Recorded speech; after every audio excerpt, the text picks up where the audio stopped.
Hi friends, ఎలా ఉన్నారు అందరూ? ఈరోజు మీకు వెరీ ఇంట్రెస్టింగ్ రెసిపీ ఒకటి చూపిస్తాను, పదండి చూద్దాం. నా దగ్గర స్టీమర్ ఉంది కాబట్టి నేను దానికి తగినట్టు షేప్స్ కట్ చేసుకొని ఈ రైస్ పౌడర్ని చక్కగా దాంట్లో పిండి స్టీమ్ చేస్తాను. లేకపోతే మీరు ఇడ్లీ కుక్కర్లో కూడా స్టీమ్లో పెట్టచ్చు.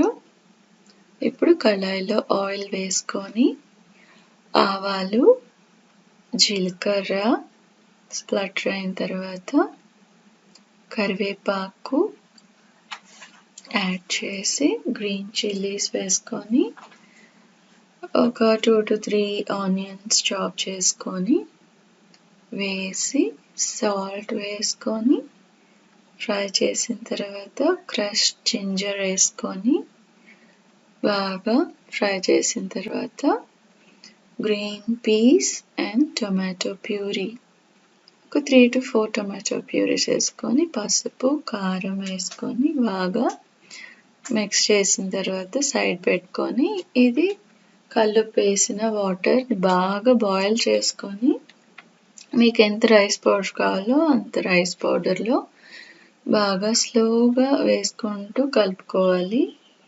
ఒకేసారి ఎక్కువ పోసుకోవద్దు, ఈ కన్సిస్టెన్సీలోకి వచ్చేయాలి. ఇప్పుడు దీన్ని మనం ఆయిల్ అద్దుకొని సేవై ఇది ఉంటుంది కదా మెషిన్, అందులో వేసుకొని ఆకు మీద చక్కగా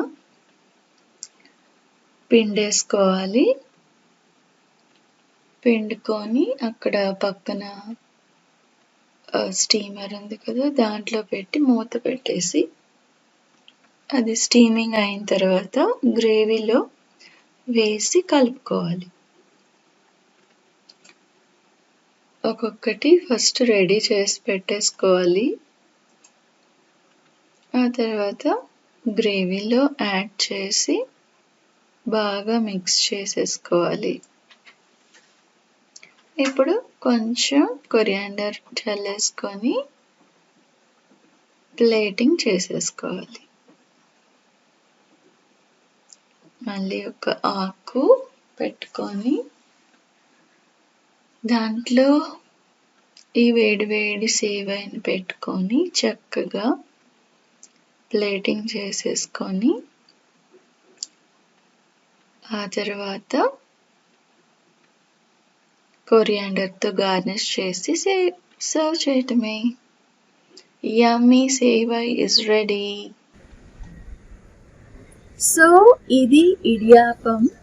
మీరు చికెన్ గ్రేవీ తోటి, మటన్ గ్రేవీ తోటి, ఇంకా జస్ట్ తాలింపు నేను ఇప్పుడు చేసినట్టు అలా కూడా చేసుకొని తినచ్చు.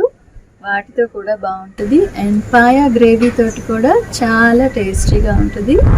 మీరు ఇంట్లో ట్రై చేయండి, అందరికీ సర్వ్ చేయండి, ఎంజాయ్ చేయండి. Take care until I get back to you all with another new recipe. Bye bye.